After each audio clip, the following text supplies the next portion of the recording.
मैं गौतम कुमार बिहार का निवासी हूँ और मुझे इस बात का गर्व है। ठीक इसी प्रकार बिहार में रहने वाले तमाम जनता को इस बात का गर्व महसूस करना चाहिए कि वह बिहार के निवासी हैं।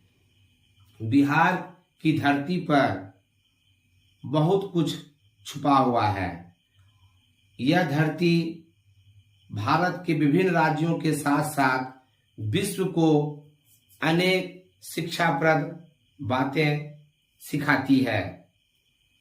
इस धरती की जितनी भी बड़ाई की जाए कम ही होगी, किंतु भारत के विभिन्न हिस्सों में रहने वाले कुछ मुट्ठी भर लोग और केंद्रीय विद्यालय की शिक्षिका दीपाली शाह के द्वारा बिहार की इस पावन धरती को तुच्छ बताया गया और यहाँ के नागरिकों के बारे में भला बुरा कहा गया, जो कि एक निंदनीय अपराध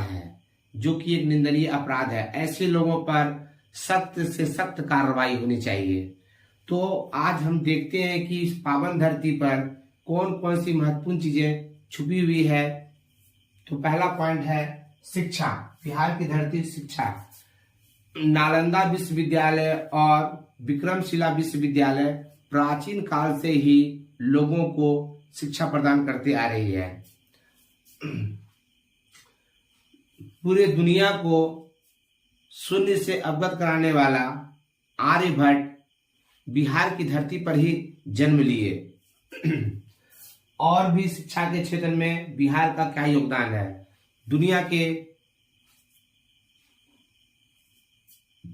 लोगों को इस बात से अवगत करना परम आवश्यक है। साथ ही साथ भारत के लोगों को भी अवगत करना परम आवश्यक है। तो सिविल सेवा के परीक्षा के क्षेत्र में, सिविल सेवा की परीक्षा के क्षेत्र में बिहार के छात्रों का वर्चस्व प्राचीन काल से ही रहा है और वर्तमान में भी ऐसा देखने को मिलता है। धर्मों की दृष्टि से भारत का बिहार राज्य, धर्मों की दृष्टि से भारत के बिहार राज्य का भी काफी महत्वपूर्ण स्थान रहा है। बिहार बौद्ध धर्म और जैन धर्म की जन्मभूमि रही है। विश्व को शांति का पाठ पढ़ाने वाला गौतम बुद्ध का जन्म इसी पावन धरती पे हुआ है, अर्थात बिहार पे हुआ है, बिहार में हुआ है। इसके बाद मुंडेश्वरी, माता मुंडेश्वरी की मंदिर बिहार के कैमूर जिला में स्थित है, जो विश्व का सबसे प्राचीनतम मंदिर है। विश्व का प्राचीनतम मंदिर माता मुंडेश्वरी की मंदिर बिहार के कैमूर जिला में ही स्थित है। तो ये हो गया आपका धर्म के दृष्टिकोण से इतना महत्वपूर्ण स्थान है बिहार का, पूरे विश्व में भी और भारत में भी। अब राष्ट्रपति, भारत के प्रथम राष्ट्रपति डॉक्टर राजेंद्र प्रसाद हुए। डॉक्टर राजेंद्र प्रसाद भी बिहार के ही निवासी थे। उनका जन्म बिहार की धरती में ही हुआ था और डॉक्टर राजेंद्र प्रसाद को संविधान सभा का अस्थायी अध्यक्ष भी चुना गया था। तो देखिए बिहार का कितना महत्व है। अब हम लोग चले जाते हैं खान पान। बिहार में लिट्टी चोखा काफी प्रसिद्ध है और इस भोजन को भारत के विभिन्न राज्यों में भी पसंद किया जाता है।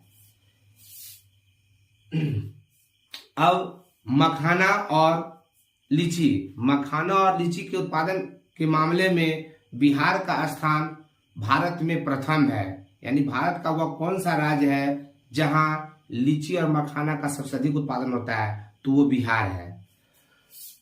कला, मधुबनी पेंटिंग बिहार के नाम से ही जानी जाती है। तो मधुबनी पेंटिंग बिहार के नाम से जानी जाती है, जो कि पूरे भारत में प्रसिद्ध है। सोनपुर का मेला, एशिया का सबसे बड़ा पशु मेला सोनपुर मेला है, जो बिहार में ही लगता है। रेलवे वर्कशॉप, एशिया का सबसे बड़ा रेलवे वर्कशॉप बिहार के मुंगेर जिला के जमालपुर में खोला गया। अब 1857 ईस्वी की क्रांति, 1857 ईस्वी की क्रांति अर्थात सैनिक विद्रोह में बिहार के लोगों का भी बहुत बड़ा महत्वपूर्ण स्थान रहा है। बिहार के वीर कुंवर सिंह यानी बिहार से विद्रोह का नेतृत्व किसने किया था? कुंवर सिंह ने। तो बिहार 1857 ईस्वी की क्रांति जब शुरू हुई तो उस समय बिहार से इस विद्रोह का नेतृत्व करने वाले कौन थे? कुंवर सिंह। तो कुंवर सिंह भी कहाँ के थे? तो बिहार के ही थे। अब गांधी जी, महात्मा गांधी ने देश की आजादी में अपना महत्वपूर्ण योगदान निभाया।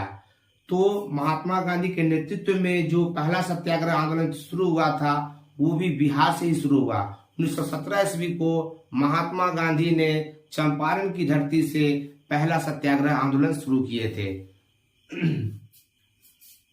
आपातकाल, इंदिरा गांधी के शासनकाल में देश में आपातकाल लागू किया गया। इस आपातकाल के विरोध में बिहार के वीर सपूत जयप्रकाश नारायण ने विद्रोह शुरू कर दिया और उन्होंने संपूर्ण क्रांति का आह्वान किया। इस संपूर्ण क्रांति के आह्वान के बाद ही देश की तमाम जनता जगी और इंदिरा गांधी का तख्ता पलट हो सका और इसके बाद जयप्रकाश नारायण के नेतृत्व में ही जनता पार्टी की सरकार का गठन हुआ, यानी जनता पार्टी बनी और वो चुनाव में जीतकर पहली बार देश में गैर कांग्रेसी प्रधानमंत्री को देने का काम किए।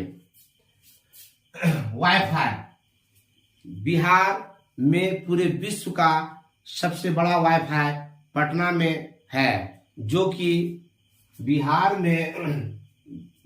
में विश्व का सबसे बड़ा वाईफाई पटना में है, जो कि 20 किलोमीटर के एरिया में है, जो कि 20 किलोमीटर के एरिया में कार्यरत है, वाईफाई। रामधारी सिंह दिनकर का जन्म बिहार के बेगूसराय में हुआ और उन्हें राष्ट्र कवि के रूप में जाना जाता है। क्रिकेट जगत, क्रिकेट के हर फॉर्मेट में बेहतरीन प्रदर्शन करने वाले महेंद्र सिंह धोनी को कौन नहीं जानता है।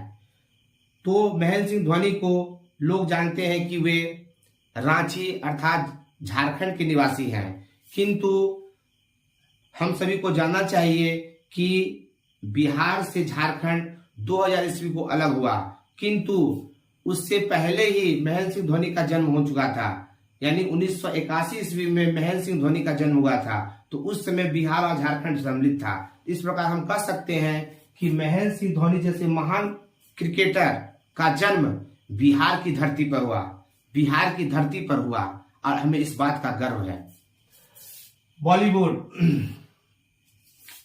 बॉलीवुड के क्षेत्र में भी बिहार का काफी महत्वपूर्ण योगदान रहा है। शत्रुघ्न सिन्हा, मनोज वाजपेयी जैसे महान कलाकार जो बॉलीवुड में कार्यरत हैं, वो कहां से है? वो बिहार से ही है। उभरता हुआ सितारा, बॉलीवुड में उभरता हुआ सितारा सुशांत सिंह राजपूत को कौन नहीं जानते हैं? वो बिहार के ही निवासी थे, किंतु अब वो हमारे बीच में नहीं है।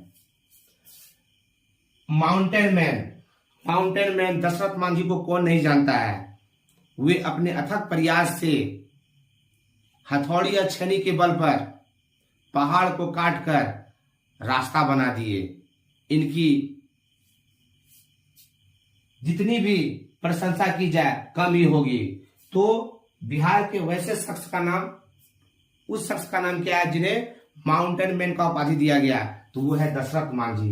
इन तमाम बातों का यदि हम लोग अध्ययन करते हैं तो पता चलता है कि बिहार किसी भी राज्य से कम नहीं है और बिहार को हिंद दृष्टि से देखने वाले व्यक्ति को इस बात से अवगत हो जाना चाहिए कि बिहार भारत का अभिन्न अंग है और बिहार महान से महान राज्यों में से एक है और हमें इस बात का गर्व है कि हम बिहारी हैं और सभी बिहारियों को गर्व से बोलना चाहिए कि हम बिहारी हैं। तो आइए आज हम लोग संकल्प लेते हैं कि हम बिहारी होने का एक साथ गर्व महसूस करते हैं, और इस वीडियो को अधिक से अधिक बिहारी होने के नाते शेयर कीजिए ताकि सब बिहारियों को पता चल सके कि बिहार की गाथा क्या है, बिहार की कहानी क्या है, बिहार से जुड़े हुए महत्वपूर्ण तथ्य क्या हैं। तो आप यहीं पे हम विराम देते हैं। जय हिंद, जय भारत, जय बिहार, हर हर महादेव।